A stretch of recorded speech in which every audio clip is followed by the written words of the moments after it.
Good morning. Welcome to the Wichita Police Department Interwatch, Monday, October 16th. New week. Hope everybody had a great weekend. To start off, City Manager Robert Layton is here present this morning to make a statement. So I will hand it over to our City Manager, Mr. Layton. Thanks. Thank you. Well, good morning, everybody. Here to announce I'm now going to be a police officer in the police department. In light of recent media reports, I'm here to express my absolute support for Chief Gordon Ramsey and to further discuss recent suggestions that he and the department have been less than transparent.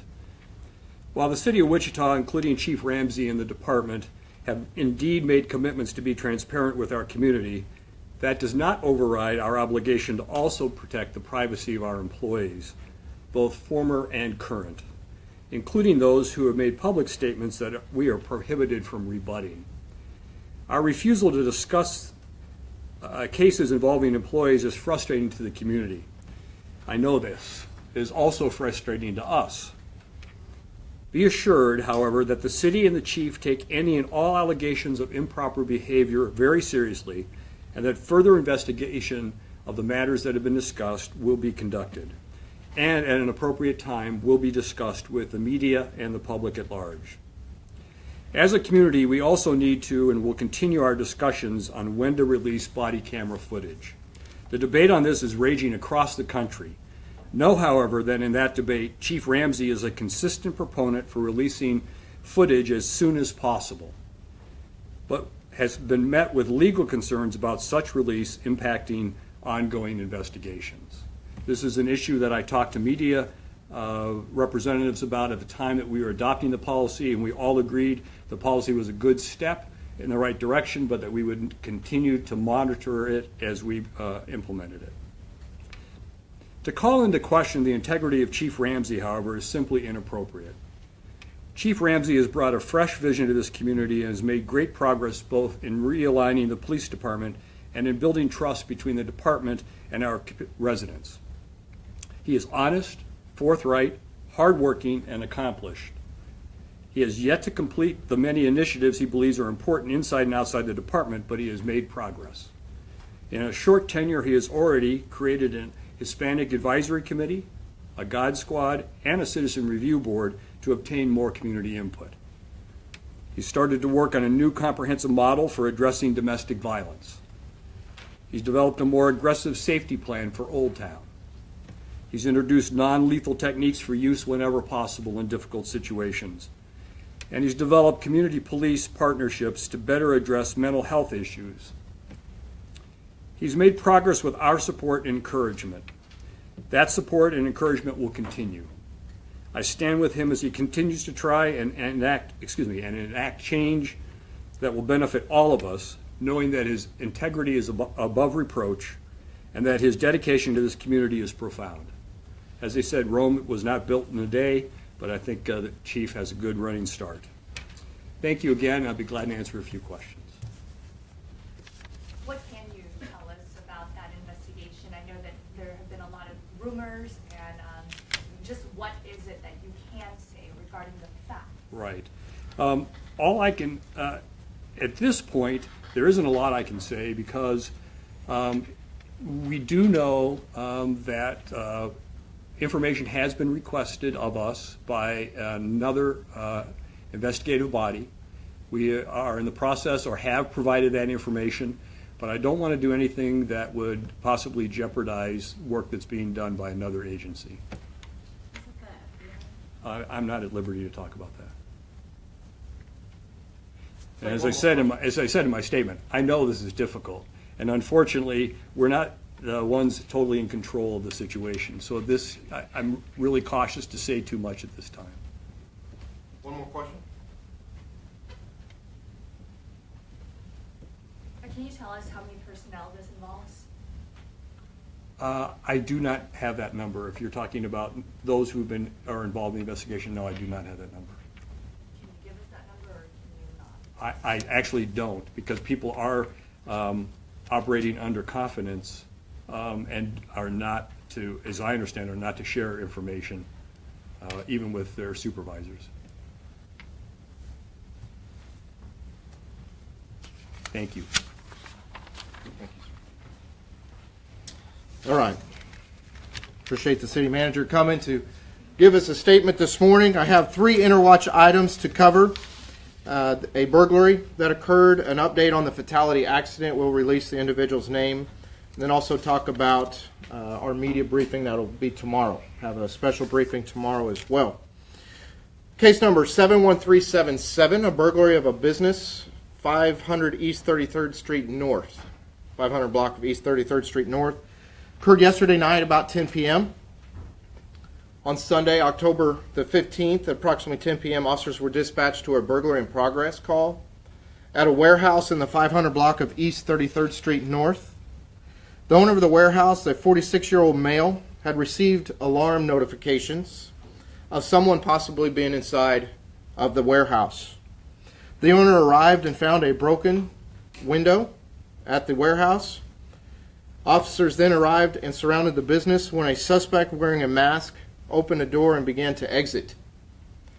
The suspect observed officers and then retreated back into the business, or into the building, I should say.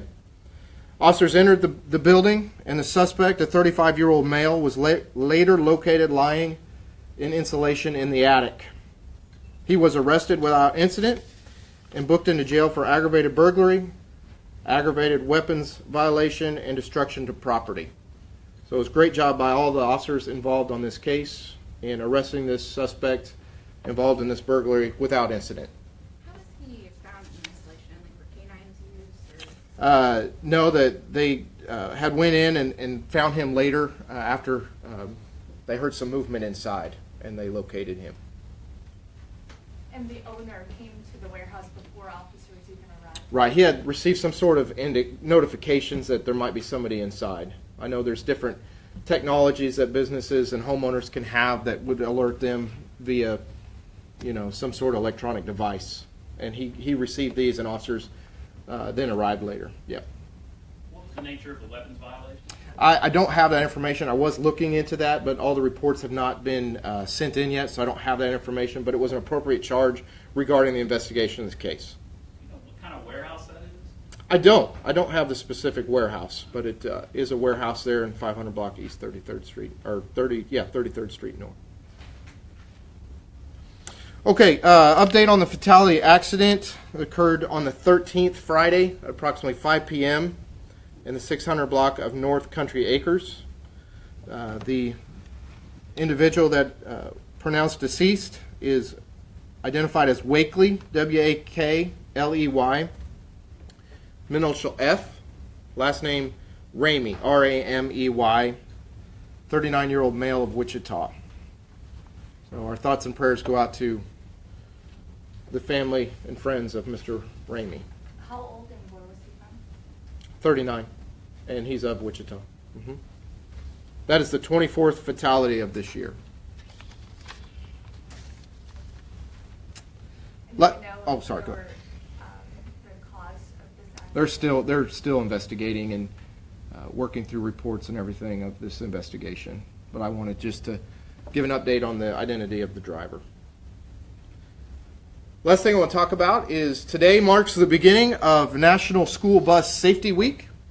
And I know we've brought up some concerns that we have here in the Wichita community about drivers failing to yield to stop bus stop signs.